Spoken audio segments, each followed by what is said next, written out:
again listening to another Scoutcast on www.fantasyfootballscout.co.uk, and my name is Mark. My name's Granville. My name's John T. My name's Andy. Four of us. It's a treat, a quartet of Scoutcasters tonight. I'll explain why in a moment. But good night, gentlemen. Good evening, gentlemen. We thought it was good night to one particular Scoutcaster, and that was Granville, who was flagged as a doubt. I think about 25% for personal reasons, I would have said. We weren't expecting Granville to turn up. We had Andy on the go, ready to come in. But now we've got Andy and Granville, two United fans on the night that United went out of Europe. Granville, thanks for turning up. Do you want to explain why you were an injury doubt going into this Scoutcast? Yeah, just out of misery, I suppose. Does that count? Is that similar to a knock? Yeah, it is. It is, yeah. It's just one of those that all could have really face playing. But the thing is, you needed me. You need me, don't you? That's why, I took myself out of my misery bed and I'm here. We did need you. I mean, the thing is, we were going to dedicate the first 45 minutes of the Scoutcast to you in your absence anyway. Such is the tale of misery you had for the game week. It was... yeah, you're going to go into detail, no doubt, about the run of luck that you had. Yeah, I'm going to take over roughly with the Granny Smith and roughly with the Smith. Yeah, again, not for the first time. It happened a few weeks back. John T, you're top of the pile this week. Yeah. Fine going week, 73 points. Happy with that? Yeah, very good. Yeah, it was, as I say, happy Mondays. Happy Mondays for me. So, yeah, I can believe it. I had Dan and Lukaku captain on Monday. I mean, it couldn't have gone better. It was actually kind of almost my dream result, that, and Dan as well. I got him in. That's what I got him in for. I got him in for those goals, to be honest, I knew you had Lukaku captain. I was dreading that because I went Kane, and I saw when Lukaku scored. I just completely forgot you had Dan as well. You doubled up on Palace. That just fell in that perfectly. I think everyone did on that, and then obviously having the usual boys like Mahrez, Butland, Jack Butland, Özil. I mean, all the reliable ones all delivered. Vardy even got me some points. Reliable ones delivered, and my differential paid off. My second differential, Hazard, I got in, didn't pay off this week, but I had a ship-shaped squad, so I could take a bit of a risk. You got away with a Hazard gamble. Yeah, I got away with that. Yeah, you mentioned Mahrez, more on him in a bit, I think. Andy, welcome to the Scoutcast, your second appearance. Pretty average game week for you, 55 points? Yeah, I actually thought I had a pretty decent game week at first, or an okay game week until I saw everyone else's results. So, yeah, nothing really paid off. I went maybe a bit silly with Sturridge captain, hoping that Newcastle were going to get battered, and well, we all know what happened there. And yeah, Firmino as well. Nothing really paid off. Paid 4 at the back, only 1 clean sheet. Just nothing really went for me. I've got to say, it was a maverick move going Sturridge. Hats off to you for that. And Firmino as well, I guess, was a decent differential. Just didn't. I mean, that was a miserable game for Liverpool. It just didn't drop for them at all, did it? No one could have really seen that one coming. But smart moves just didn't come off for you. We're talking about the law of averages later on. Tonight we're going to talk about Lukaku and the law of averages. John T's going to be supporting that theory. We're going to be talking Ramsey, Walcott, and Giroud. We're going to be talking to Stoke defence as well. I mean, that doesn't sound very exciting, but suddenly it is.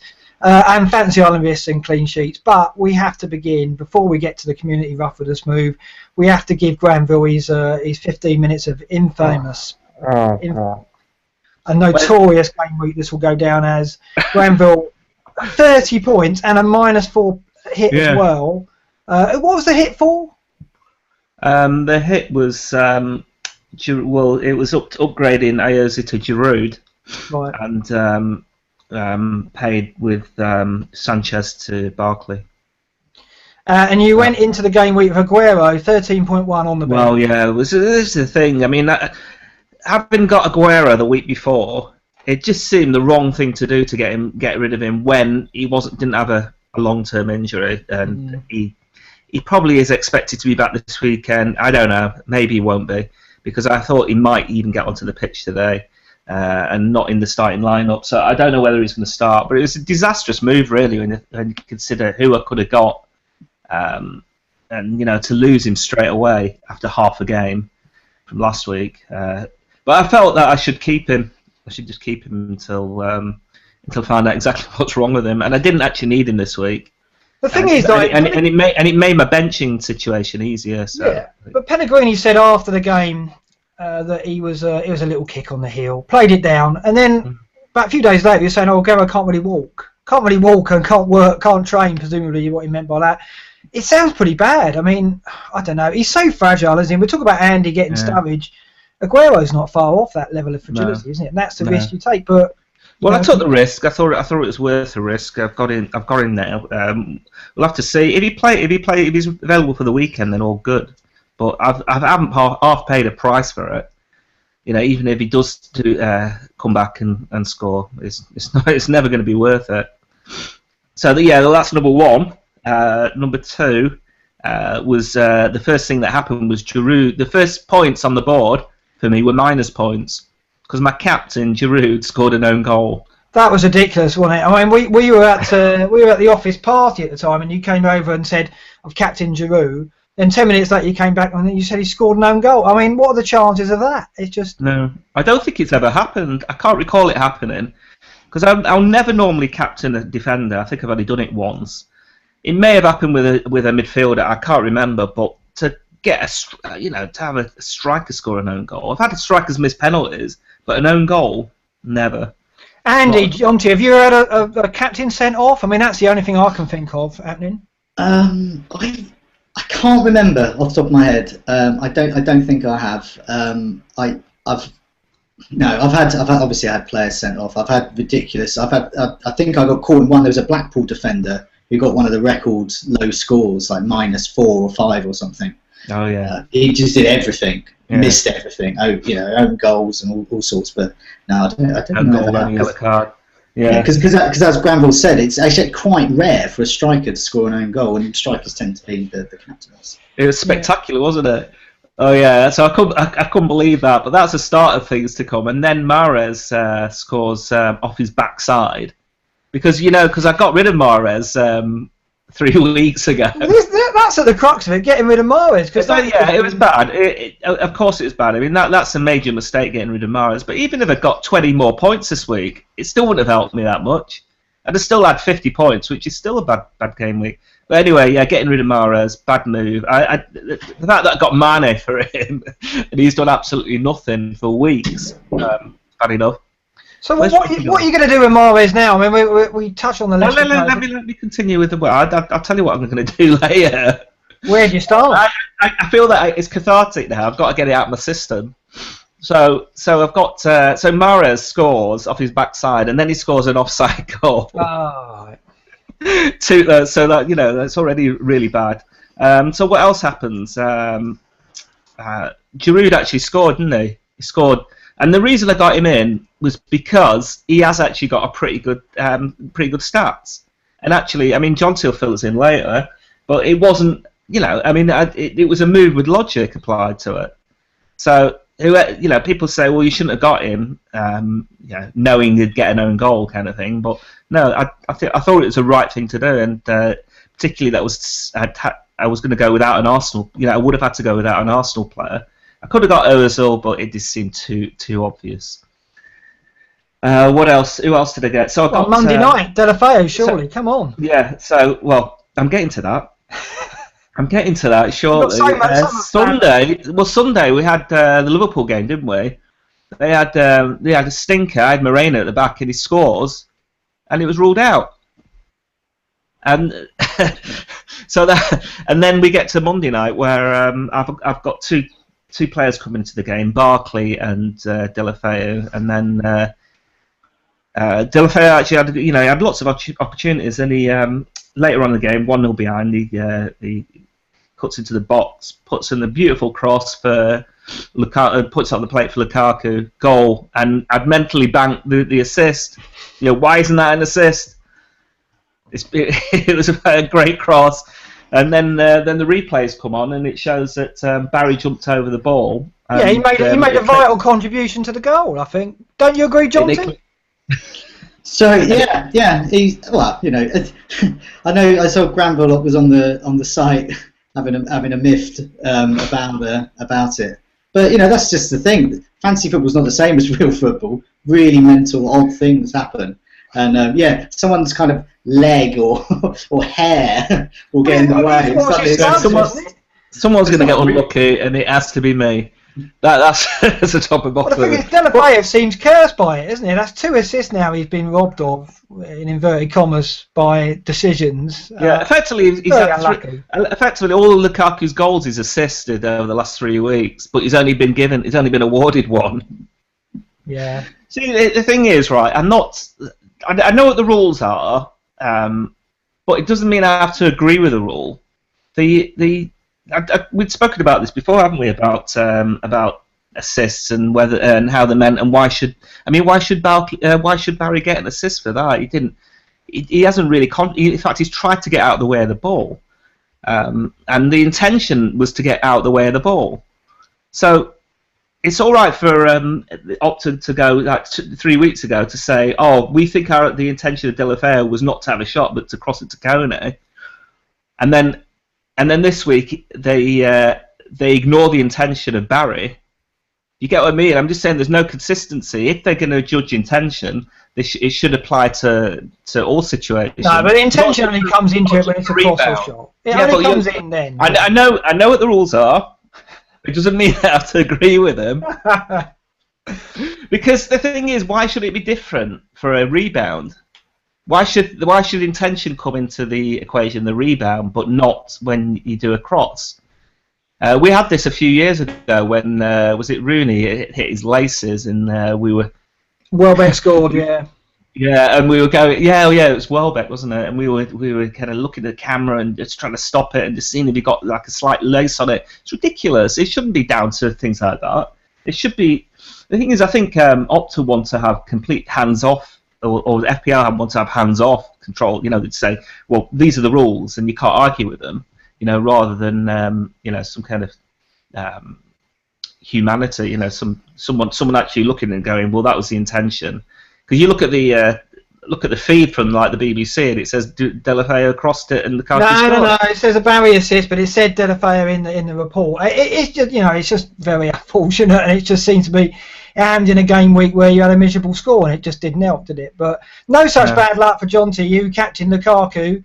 We're going to talk about the merits of doing that, but you must be thrilled he's done the business for you again. Ridiculous. It's 3rd week in a row, and we'll come to it at the end.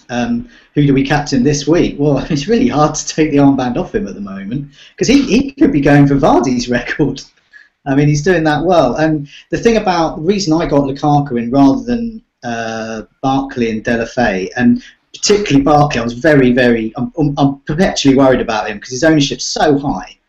Which is something we'll come on to a bit later. But his ownership's so high that, I mean, all he has to do is get an assist and suddenly, that whacks up the overall rankings. But the reason I got Lukaku is goal involvement, because it pretty much all paths lead to him, whether it's Barry's, I don't know, ether around his body or whoever, they will always end in Lukaku, and that's why I've got him in, and I would recommend anyone else who hasn't got him just to get him in, especially. Well, I went Kane over Lukaku. I thought that Tottenham would score more goals at West Brom than Everton would at home to Palace, and it was 1 each. There wasn't much. The Palace game was tough. Lukaku at the bar. Kane didn't really factor. Spurs had a miserable game at West Brom. So it didn't work out for me, and as we've heard, Andy captain Sturridge and Granville went with Giroud, and actually of the 4 of us, 8 points is a decent return for your captain, Granville. So in the end, if it weren't for the own goal, you'd have done better, obviously. But yeah, that Delafeu was just, it did at least rob John T of the maximum bonus. I was quite grateful for that. He didn't get further. It did. It meant Dan got 1 point. Yes. Oh, right. Okay, so it still didn't work out. Yeah, but you did lose 1 then because you had captain. Yeah. Just got the 73. The trouble is when you get done by something like that, it's not just the assist score; it's the bonus score as well. Yeah. Well, there you go. It's going to hurt. So that puts John T 6 points ahead of me now, and but Granville, you're what 7-5? 6? I mean, just in 1 week, I was ahead of John T last week. Now he's 40 ahead of me. Yeah. That's how bad the game week was. I was, in fact, probably my worst ever game week because I 3 million. I think my overall rank. I'll have a look now. I think my overall rank was 3 million. Was that the game week rank? Has anyone on the site ever had a game week rank of 3 million plus? It's not something to brag about, is it? Really? 3 million 8,591st. Wow. let's see if any four of us can beat that. I don't think that's going to be beaten this season, Granville, amongst the four of us. Dropped from 291k to 690. Yeah. Ouch. Let's not wallow in it any longer. Let's get some rough with the smooth, Jonty, and try and cheer Granville up.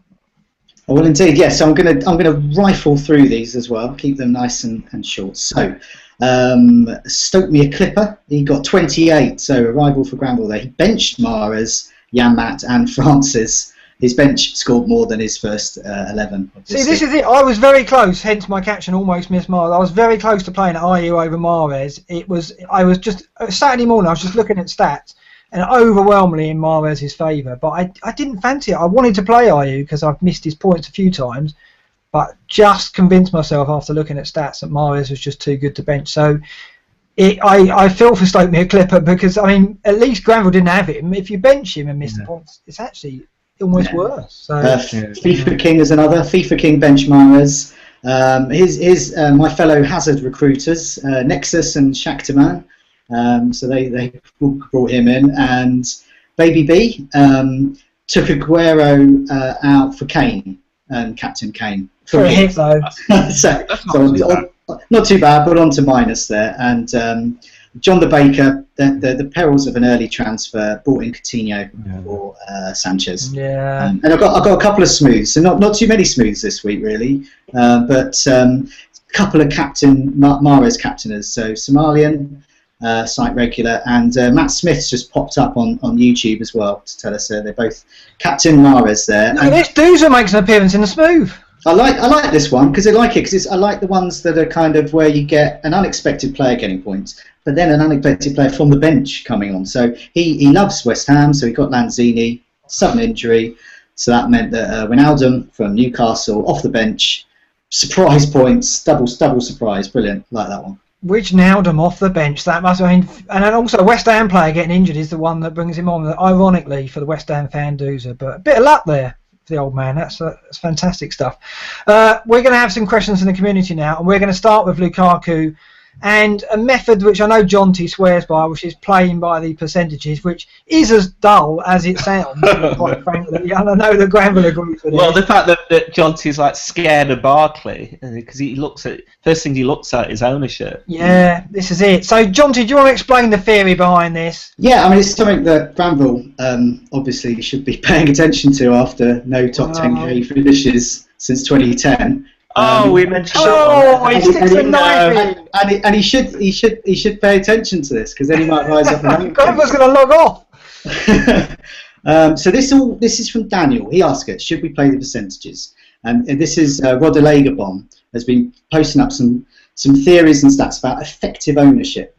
And this is quite worrying actually, because what this is showing is that particularly in say the top 10,000, the ownership of players like Lukaku is so high, and the captaincy of them so high, they effectively become, their ownership actually surpasses 100%. So this week, in the top 10,000, 109%, so it's a real one of these Kevin Keegan, I'm going to give it 110% kind of thing. 109% effective ownership for Lukaku. So that means if you own Lukaku, and he scores, and you didn't captain him, you're actually going to lose ranking points. And that is a real worry if you're in the top 10,000. And that kind of obviously in a sliding scale as you go up as well. So we're looking at that, and some of the big captaincy ones included the likes of Özil, and obviously Vardy, Mahrez, and Barkley don't tend to be captain, but they're very well owned, and these are the ones you've got to look out for. So I would definitely advise, as Rodelegabon does every week, I would definitely advise having some of these fellas in, just to protect the rank and then take some risks with the others. Jonty, not only is this a conservative way of playing, but I refer the honourable gentleman to last season where you got Di Matteo in off the back of this. Di Maria in off the back of the back of this theory, and it was an absolute disaster for you. Yeah. So I understand what you're saying, and I do regret not captaining Lukaku. And I did sit there on Saturday morning when I saw that Lukaku was the most popular captain choice and go, that could be trouble if he comes in. But, you know, it is difficult sometimes when you're not having if you're in the top 100k or even in Andy Goddard's position and, you know, top 200, you play the averages at the right time, makes sense. But if you're trying to get your rank high, you know, try and get a little spurt, you want to do something slightly different. I went for Kane, which is slightly different. Andy, we've got to bring him in at this point because I guess having captain Sturridge, you're very anti playing the averages, aren't you? Not necessarily, but I think one of the kind of problems that I see with this is that people are already now wishing their attackers aren't scoring because of it, and that just seems like a very boring way to play the game. Like if you're watching Lukaku and hoping he doesn't score, do you know what I mean? Why are you even watching it?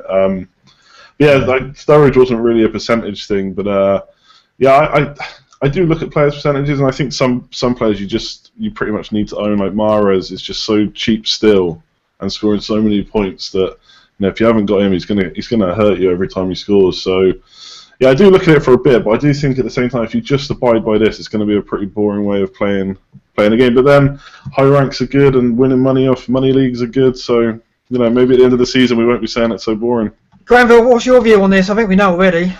You won't have anything to talk about. If we all had the same team, if we went by that rule, we'd all have the same team. Then we wouldn't have a Scoutcast with. There'd be no rivalry, would there?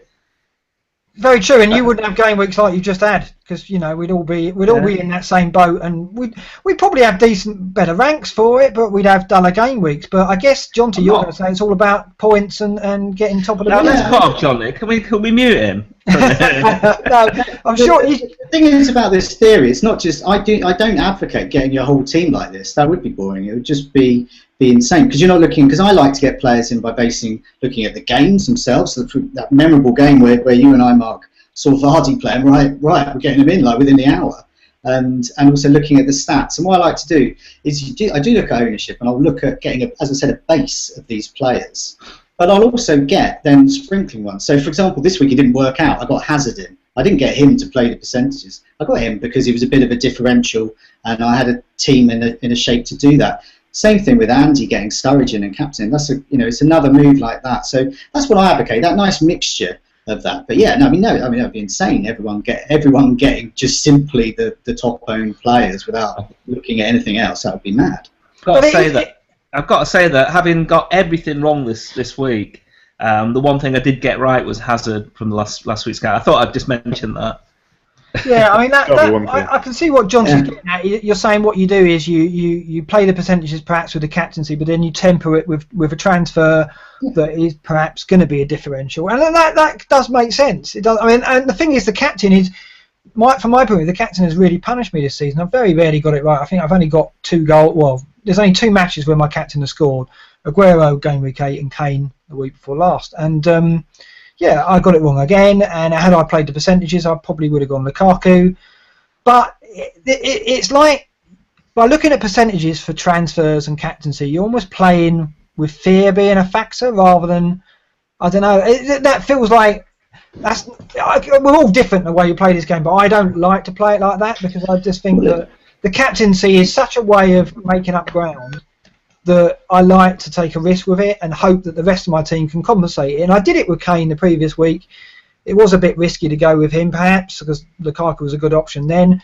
And I went with it again, and it didn't pay off. And I think, you live by the sword, die by the sword, I guess, with the captaincy. But then there are others, perhaps like yourself, John, who prefer to play the percentages. And I guess you're going to be doing it again with Lukaku this week. It's just we've got different ways of playing. Well, yeah, no, I think it is, and it's good that everyone. I mean, it's like this week. My big choice was basically going to be Barkley or Hazard, and I was thinking, God, will I be dull and get? See, the irony of Granville laughing at the dull approach is that he got the dullest player you can possibly get, Barkley, who's like a real kind of nothingly high-owned player who's not Lukaku. I can tell you the reason why I did that. Do you want me to tell you the reason? The reason why I did. The reason why I did that is because I had those 2 transfers. I was considering getting Lukaku instead of Giroud, but then it meant when I was looking at the players to get, I guess I could have got Mahrez and I should have got Mahrez, but I was looking at someone else. But then the reason not getting Lukaku, I thought, well, I'm going to have to cover him some way, so I ended up getting Barkley, and I sort of as soon as I did it, I regretted it. I don't think he's going to do anything. I think it'd be one of those that I have for 2 weeks and I'll get rid of him. Yeah, I mean, this is it. It's when you start getting into the realms of covering, and we'll talk about it with Aguero and me thinking of getting De Bruyne and Silva. It is a risky game to play when the striker or the player you're not getting is as explosive as Aguero, or in this case at the moment, Lukaku. Yeah, it's such a difficult game to play that. But I mean, for me, I think I'm going to carry on taking some risks. I think I'm going to alternate. I tend to do that. I tend to play safe some weeks and play conservative and go, okay, I'm going to consolidate this week because I can see a game week ahead where I'm going to take a risk. And I take my hat off to people like Andy who captain Sturridge and Granville for going Giroud, because I just think that I can see the method behind it. It just doesn't come off. But then it's frustrating when the theory works so well for a manager like you, Jonty, when you just play safe, get Lukaku in, and take the risk with the transfer. And Hazard didn't come off for you, but could have done. So it's just a very different way of playing. But for me, playing percentages is almost like playing with fear, and I think you need to mix it up a bit, in my view, anyway. Next question, Jonty. We've got one on the defenders, haven't we? Yeah, so, I mean, this is good, because, I mean, all these big injuries, Sanchez, Aguero, these are huge. I mean, Sturridge as well, but looks like Sturridge could be out again. So you've got these hugely priced players all out. So Costa's Portuguese counsellors thinks, what should we do with that money? How about getting into defence? And Eternal Error pops up with the Stoke defence. So should we be investing in them? And I'm sure perhaps Granville and Andy, being Man United fans, I'm sure they might have something to say about investment in perhaps Chris Smalling or someone else. But yeah, I mean, Andy, as a Man U fan, do you think that the likes of Smalling or De Gea are quite a good way of spending all that Aguero cash? Yeah, I think David De Gea is pretty popular right now. Is probably the best kind of cheapest way to get into defence. I think he's about 5.6. The only thing is, like, tonight's game, pretty much everyone has got injured, so we have to wait for news on that before we. Smalling was hobbling around. Darmian's gone off injured, so we'll have to wait and see. I don't know how tight they're going to be now.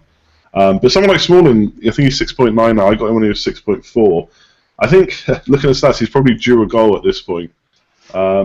And that's really what you want for someone that's about 7 million. That's what we bought Ivanovic for and Baines in previous seasons. So potentially, but I mean, just because we got money, we probably don't want to get into the trap of having to spend it, because there's not really like an Ivanovic from previous seasons that's doing the business.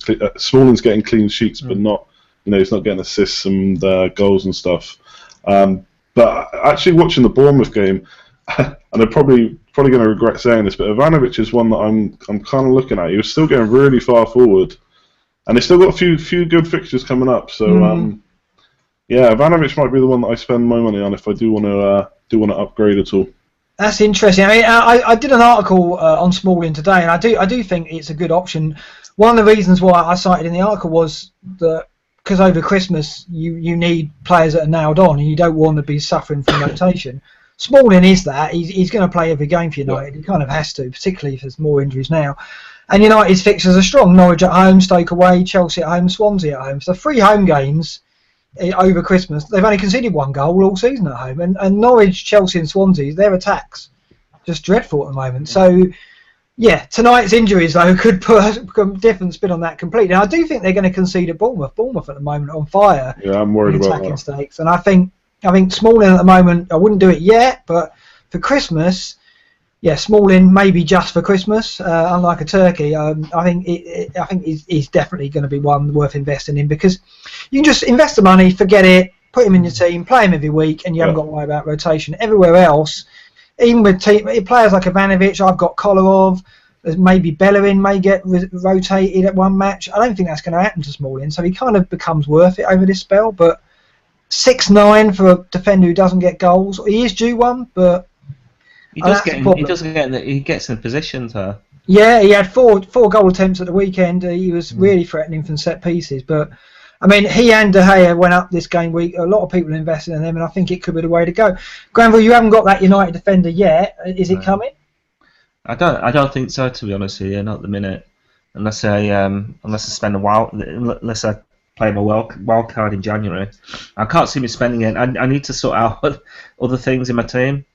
Like not having Mahrez and not having Lukaku is hurting me at the minute. I think Mahrez has to come in, and then that's already the transfer taken up.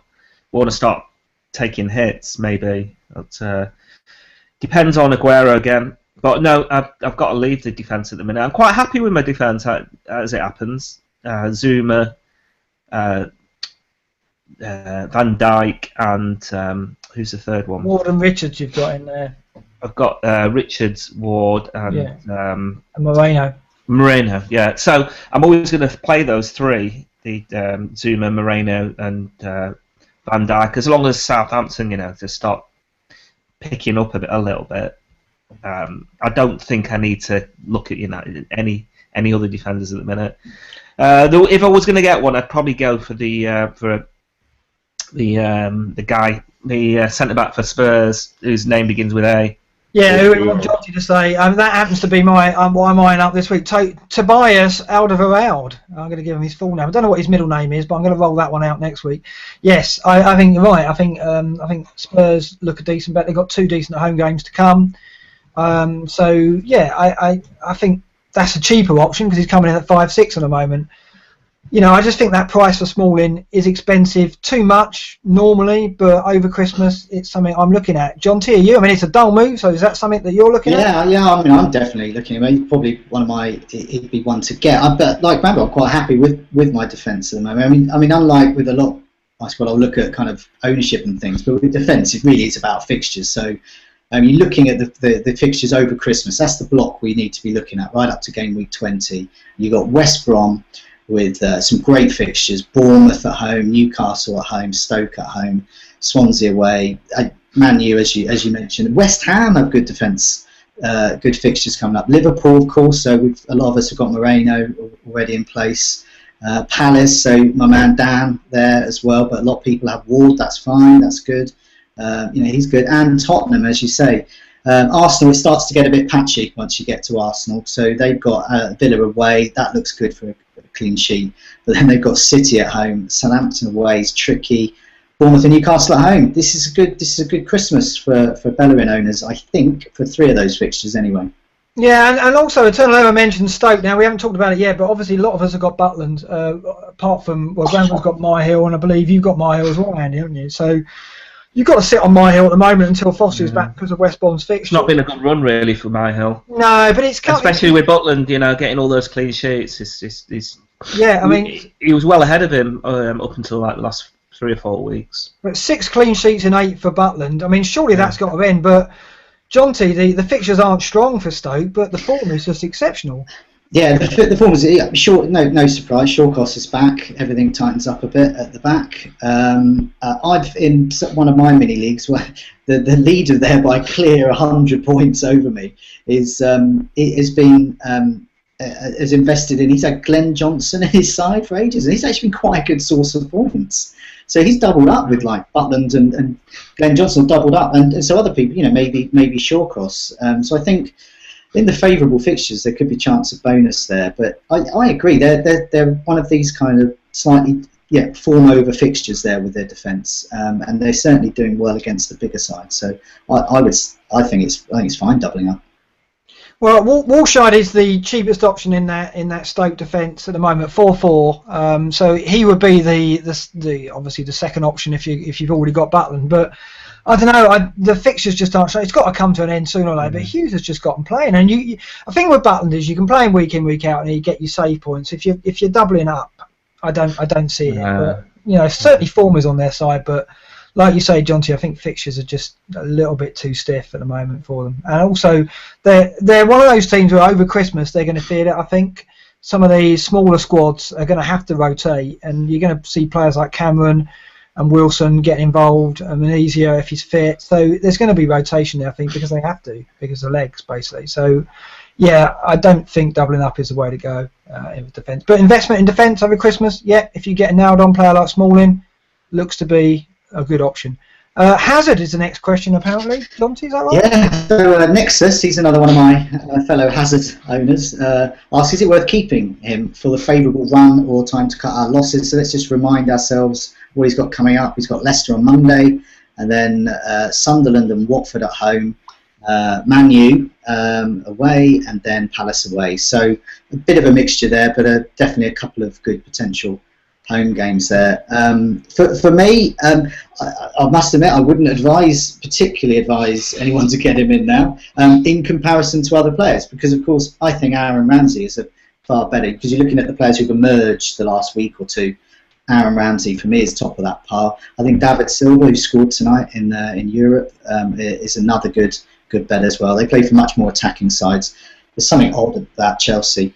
But there's time to reel out. Assists imminent, and there he is again. Hazard crept into it last week. He's now top of that. Doing well, actually. 15 chances created now, doing okay there, but no big chances. That's his thing. So he's creating chances. They're not very good chances. So that's what you're clinging to the hope that, I mean, I watched the game against Bournemouth, and it was, again, I was worried about Hazard. I was thinking of getting him in. But I watched the game. It's just I can't put my finger on how. Yeah. I don't think we've ever seen a player or a player of the year and a player who basically carried a team's title run all the way through the season. Really, Hazard. I've never seen a player decline the way he has, and I don't know what is behind it. None of us do. You think though that that he was slightly overhyped in the first place? That last season, although he did play really well in everything. The standard was again quite poor, and a lot of those goals that he got off, he got a lot of goals from penalties as well. I think he's definitely the best player last season, but compared to seasons gone by, I don't think he was that spectacular. Honestly, and it might sound like I hate Hazard and everything. I don't. And what we've seen this year is him underperforming. But the level that he's underperforming from isn't quite as high as people make out. But I still think one goal is just. Well, he hasn't scored in 25 games. It's just crazy because I thought he was going to kick on further. I thought this season he was in my team pre-season, absolutely nailed on. Because I expected him to justify the price tag, and I've just like John T. I did this 6 weeks ago, got him in, thought, well, I'm going to get him in early because he's going to come out of it, he's going to snap out of it, and then I'm going to be laughing. John T.'s just done that as well. I mean, maybe we'll all have a go. Andy, have you looked at Hazard at all? Have you been tempted yet? Not tempted really. I mean, I've looked at him like a lot of people for this favourable run, but. That was one of the decisions I went against, really. I thought it was just, even for me, a punt too far, maybe, just with his current form. But I'm not sure what you guys went over, but in terms of the question, I think if you've bought him in, either you bought him in just for Bournemouth or you bought him in for these four. So I don't think just because he didn't score in Bournemouth, you should be getting rid. And he also looked quite a lot better once. So I watched a bit of the game when Costa came on in the second half. So if he can make up with Mourinho, maybe there'll be something there, but... I certainly wouldn't be buying him, but probably not selling either right now. So here's a question for you, John T. Sunderland at home, Watford at home. Is the armband going to get near Hazard for any of those? No way. No, he's differential enough just having him. But the thing with my plan with Hazard is I'll keep him for Leicester, and I'll probably keep him for the next home game because I've got my eye on Aaron Ramsey, and Aaron Ramsey has City after he gets Villa out the way this weekend. I don't fancy Aaron Ramsey too much for the City game. Could be okay, but it's after that I'm then thinking, right, I might ditch Hazard because then we've got who's visiting Chelsea then? Well, I mean it's Watford Watford I think have got a bit about them. So Chelsea on their current form that could be a 0-0. Every game's a tough game for Chelsea. Every game's a relegation battle almost at the moment. It's just crazy. I mean, can I just say it's no different with United? I mean, United aren't creating very much. You'd look at United's run at the minute. You think, that was the reason why I kept Martial for so long. Eventually, I got rid of him for Aguero. But even a game at the weekend against West Ham, years gone by, that'd be a home banker. 2-3-0. Now no one's even looking at any United players. No, I mean United have got great fixtures, but we're only talking about their defenders, and this is it. But it is hard to get out of that mindset, and I've been tempted to Hazard because you just presume, well, it can't keep up, it can't be maintained. This has got. They're going to come out of it. They're going to win a game 3 or 4-0. But then you watch the game and you're actually convinced that. Yeah, this isn't happening for them. It's just not working out for them. Okay, we've mentioned Ramsey a couple of times. Let's talk about Arsenal assets and Ramsey in particular, John T. There's a few questions on this, isn't there?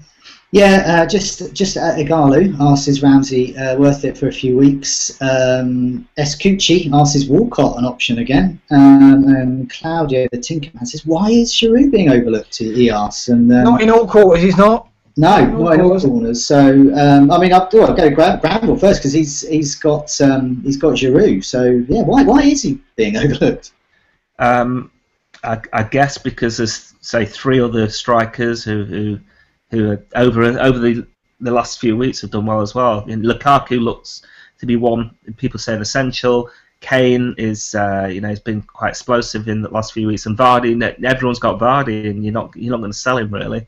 So it's most people are already set with those 3 up front. It's only for us who have been looking for other players who are tempted by him.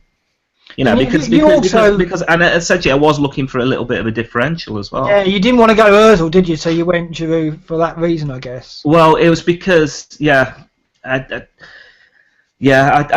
to get one Arsenal player, and that was the thing. That was a choice. It was Ozil or Giroud. I just thought I'd go for something different. I think I was right in doing it. I just got unlucky with the own goal. Because he scored, he'd have got bonus as well, so he'd have scored the same as Lukaku. Well, we looked at the stats before the Scoutcast, and Giroud's had a shot every 22.7 minutes.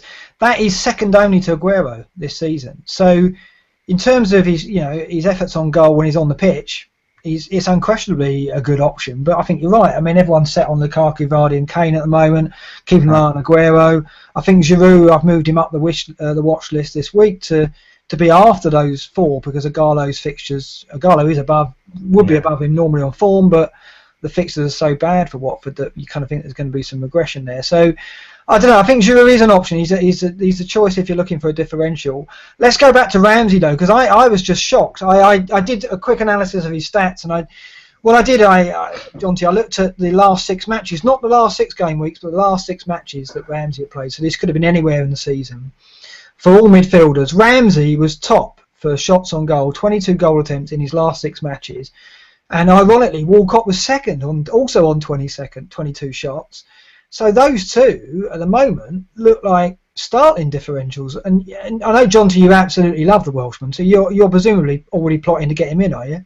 Yeah. I mean, that's the plan. As I said, he's got City, though, so I'm not overly confident there. You never know. But, yeah, I mean, I looked at the last 2 game weeks. If you're looking just purely at goal attempts, Igalo's top of the tree. And then number 4 is Ramsey. And a lot of that was from his last game, because we mentioned last week he was playing centrally. There you go. There's your Ramsey points. He turns those chances into points because of those runs into the box that he makes. And we saw that 2 seasons ago. But I think Giroud is a good option. I do think he's a good option. I think Ramsey's a good option. And I think Walcott's a good option. The only slight caveat with Giroud and Walcott is the minutes. But they are players of significant quality. The stats you've got there. I know. I mean, just bring Andy into this. I mean, is Ramsey someone you're considering? I know you've got Lanzini, who's injured in your.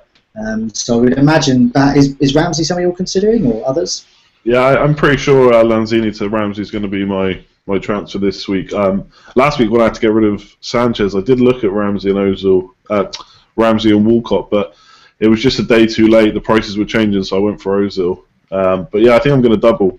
Probably be Ramsey. One thing that I think it was Giggs Bosun pointed out to me, that last time Walcott came back from injury, he actually carried on playing like 60, 70 minutes a game. And with Sanchez out and Campbell being the backup for the right side, I think he's probably going to be nailed. And if he can, if he can repeat some of his previous form from past seasons, he might be the one to go for. But I think I'll probably play it safe and go Ramsey. Yeah, I totally agree on Walcott. I love Walcott. I'm just like John T is very pro Ramsey. I always look for opportunities to bring Walcott in, and I think you're right. I think he's going to have a starting berth. I think Giroud will hold the striker's role, and I think Walcott will be out wide, and he'll get beyond Giroud a lot, coming inside a lot. Are you worried, though, Andy, about doubling on Arsenal, given that without Sanchez they did toil a bit against Sunderland? I mean, I know Big Sam part of the bus and that, but are you not worried about doubling at this time on them? I suppose it's just maybe even a lack of alternatives, unless I go for someone like De Bruyne or Silva. But I'm not really sure where else I'm getting these kind of midfielders from. So I've even had a quick look at tripling up, but I think that's probably a step too far. But yeah, not too worried. Like Jonty says, City is probably the worst game. Villa away and Southampton away, there's probably goals there. They don't have the best defences in the league. But City haven't got a great defence at the minute. Without company, they really do struggle. Is anyone? I mean, the one from last week we spoke about was Coutinho. and because he didn't make it this week, we haven't forgotten about him, have we? Because Ramsey is 8 million, and Coutinho, what is he, 8.4? Is he? Yeah. Can you afford Coutinho? Yeah, to be honest, he might be. The only problem with that is I've got Firmino, so it's such a sideways move. I know we're going to come on to Liverpool later. I do think Coutinho is probably the key there. If he's past fit, then maybe, but I don't want to get trapped again with another player that's not gonna play. And Ramsey's got through 90 minutes, so he just seems like the obvious choice. Yeah. And talking about, he seems like a bit of a safe differential as well. Talking about playing percentages, he's less than 3% owned, and he's a player that people on the site will get, but maybe not overall. They won't really think about him. So he's a pretty good safe differential. He's a fancy little scout pick. He's a Tadic, isn't he, Jonty? Let's talk about Liverpool now, because I think there's a question on that very subject. Isn't that Anne's pretty much answered. It's Murph one asks, Liverpool rotation making them a fantasy death trap? He puts it. We have seen it. We've got Benteke, we've got Sturridge, possibly not. Firmino, Coutinho. And then you've got all these other players coming in who are kind of chipping in with points. Not great, but Milner, Henderson coming back. Yeah. I know. Now, Andy, you've got Firmino and Sturridge and Moreno as well. Klein. And Klein. So you've already got your three there. So that's heavy investment. I think probably what Andy's done is the way to do it. Yes, they do rotate, so just get them all. Yeah, I'm not sure I'd be. Not sure I'd be advising that. I mean, I got Firmino. I got to be honest, it was a bit of a knee jerk after the City game. Hoping he, carry on playing, but we can see on Thursday who plays. Last week they all got rested, Firmino and Benteke, and they were straight back in. So we can probably get a good indication on of this Thursday what's going to happen. But watching the Newcastle game, they were so poor. Benteke was just doing nothing really up front, no movement. I think they're really missing. No service. Yeah, they're really missing Coutinho. Even Firmino wasn't really doing a great deal. He never looked like getting into the points at all. So I'll probably be looking at getting rid, but maybe not when they got West Brom at home. Yeah, Coutinho's a jack in the box. He's the one, I think. But we've got to see him fit. And if he is fit, I'm looking at him as well, because I think the way Klopp's got them set up, they're gonna destroy teams. No, they're not going to win matches 1-0. They're going to win 3 or 4-0. We've seen them do it already. So I think when they're on form, they're going to get a lot of goals, just because of the nature of the high energy game they're playing. So I am interested in a Liverpool asset, but it's like like we've said, they're a bit of a death trap for rotation. I'd say only Coutinho is a safe bet, and then even then you think over Christmas is he going to get a rest? So given that he's been injured, probably he is. So it's tough. I think I'd love to invest in them because I think they're an exciting team at the moment, but it's a really tough one. Should we get on to the weekend preview? Clean sheets and fancy on this. I believe there's been another request for this week, Jonty. Yeah, people love it. They love the clean sheet prediction. So Allbacks has his turn to specifically request that. He loves clean sheets prediction. I think only Granville got one right though last week. So they're not right. Collectively, we're not so good, but so let's start with Granville because let's pick one each, shall we? As there's four of us. So Granville, you pick one out first of all, and then we'll go from there. Let's have a look. I did have one, but I've forgotten it now. Sorry to be. Oh yeah. It was Ayew at Villa. We're talking clean sheets first, though, Granville. All right. Okay. Oh right, okay. We thought we were talking about the clean sheets. I think West Ham are going to get one. I do. I think Stoke have peaked. Yeah, I mean, Stoke defensively have been very strong. They still, I mean, Arnautovic has done the business, obviously against City, and he has been the kind of outlier for them. He's been the one that has that goals from midfield. They play Boyan in the false nine. I think there's going to be very few goals in there, and it could even be a 0-0 that one. West Ham did get a clean sheet at Old Trafford, and it's not that difficult, but they were quite they defended quite well. And also with Lanzini injured, Bilic has got no choice now. If he's going to get results, he's going to have to just shore up and try and grind out wins 1-0 because he's going to have to play Song. I imagine still. I mean, he played him at Old Trafford. That was obviously a wise move when you're going away to United, but it looks like he may even keep him in the team because he's got so few options because of injuries. So, Yeah, I don't see many goals in that game at all. I'll have my pick. I mean, I've got to go Liverpool West Brom. I mean, I know we got doubts over them over the Newcastle game, but I just think West Brom away from home don't have a lot to offer. I mean, they scored against Spurs, but Rondon I'm not convinced by. I think Liverpool will play a possession game, and yeah, I think they'll coast that 1 or 2-0, maybe more. Depends if Pulis turns up and parks the bus, as I'm sure he will do. So I think it's going to be a pretty negative game, but Liverpool will edge it, and I think a clean sheet there for me. So that's that one. John T, have you got one? We'll leave Andy till last. We'll give him the tough task. I'm going to leave one that I think Andy's going to pick, so I'll leave that one for him, and I'm going to say Tottenham against Newcastle. Looking at the last 4 game weeks, defending, looking at shots conceded, Liverpool, Man U, Chelsea, Tottenham. They're the 4 best defences in terms of conceding shots in the box. So I'm going for Tottenham there. I think Newcastle have got a good game in them. They've had it. There you go, and it's back. It's back to normal. Back to reality, is it, for McLaren? So get in Toby A, I say. Toby A, that's another way of saying it, yeah. So we'll end on you, Andy. Do you want to pick a 4th one? Is there going to be 4 clean sheets? I think there probably will be. Yeah, I'd be half tempted to pick Bournemouth with United away, but I think I'll go Crystal Palace maybe. Southampton are looking, not great going forward at the moment. So yeah, Crystal Palace maybe. Scott down, maybe another goal clean sheet.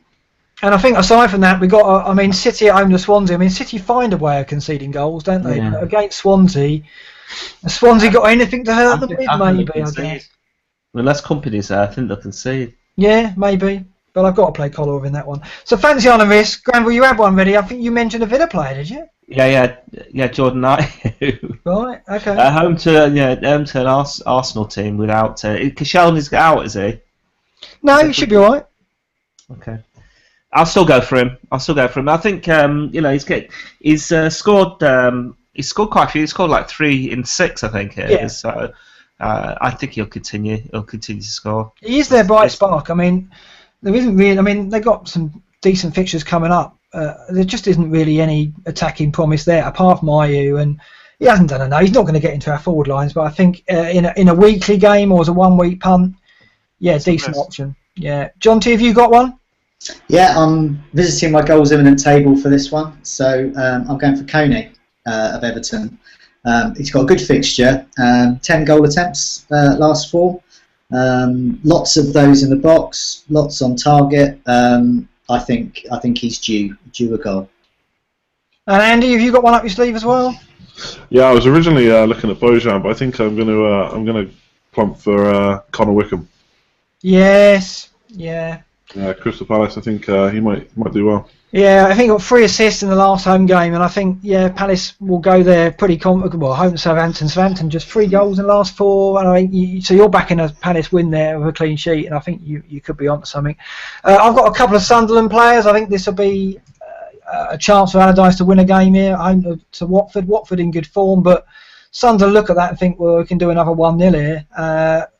Van Aanholt, PVA as we like to call him, could be a good option. Left wing back. Watmore as well, who is a name that's obviously circled on the site. 4.3 up front. If we're ever going to go 2 up front again in our squads, then Watmore at 4.3 looks like the 3rd striker, doesn't he? I mean, but is he nailed on? That's the thing, I mean, is he nailed on? Well, I think the way he's playing, without any fear, and with the pace he's got, I think Big Sam has got to play him week in, week out. But we'll see. Defoe will be back, I imagine. Does he do that though? We'll have to see. I'm also thinking Balassi will do well. I'm with Andy on the Palace thing. I looked at Palace up against Southampton, and the thing you've got to look at with Southampton is the right back area for them, because he seems to play Yoshida away from home and Cedric at home, and Yoshida just has often been, he's conceded 2 errors leading to goals this season. He's a bit of a disaster zone. And who's going to be up against him? Probably Balassi. Could be Zaha, but I think Pardew will stick Balassi on him. That's a nightmare, isn't it? That's a disaster waiting for happen for Southampton, I think. So, yeah, I think Balassi's trying to predict when Balassi's going to score is like trying to predict the lottery numbers. I know. You can win big, if you get it right. Yeah, indeed. But I just think that's going to be a problem area for Southampton, that right back spot. So, yeah. So, transfers and captains this week. We'll start with you, Andy. You're looking at Ramsey, I'll take it, are you? Yeah, I think Lanzini to Ramsey will definitely be the midfield one, and then I have to see what the. So I saw a tweet earlier saying that Sturridge might be injured again, so we'll have to wait and see what comes out of there. I'm tempted to maybe get rid of Firmino, but if Sturridge is out, he could be up front. So yeah, wait and see on that. And captain-wise, I'm going to play a bit safer this week and probably go Kane. Yeah. Kane against Newcastle. I think they got the clean sheet against Liverpool, but maybe away from home is a different story. Yeah. So, yeah, now, we'll go to you, Jonty, next, because you've got some views on Kane, haven't you? You think that could be a bit of an error? Well, I have. I've got views on him, but I will get him in. So I'll tell you. Now, my concern with Kane is the last 2 game weeks he's had 1 shot on target. Now, 2 game weeks is not a long time, and over 4 game weeks he's still looking pretty good in terms of attacking threat. But 1 shot on target in the last 2 game weeks, that's not great. But he faces Newcastle, who I've always said I'm not too keen on, especially away from home. So for me, yeah, I'm playing the percentages. 31% ownership. I think he's going to be a very popular captaincy pick. That means I'll have Kane, Lukaku, and Vardy up front, and I'll probably even captain Kane. Template forward line from Jonty, captaining Kane and Kane being your transfer. Makes absolute sense. I looked at the stats, and I mean, obviously Lukaku or Kane is going to be the decision to make. Norwich have only conceded 4 in the last 4. 9 conceded at home in 7 home matches, so it's not disastrous, their defence. Newcastle, by contrast, 8 goals in the last 4, 18 goals conceded away from home. So yes, they beat Liverpool. Liverpool were poor on the day, though, and we know they capitulated at Palace. So against Spurs, the only doubt I've got with Spurs, and Kane will be my captain as well, is obviously with European games they could be a bit leggy, and that could be a factor. So I'm a little bit worried about that. But at the moment, I'm going Kane. In terms of transfers, I'm also backing Spurs. Toby's coming in. Toby Alderweireld is coming in at the back. I say that every time just to annoy Jonty. I've got 2 transfers, of course. I've got 1 banked, so I might bank it, but I'm going to wait to see if Coutinho's fit.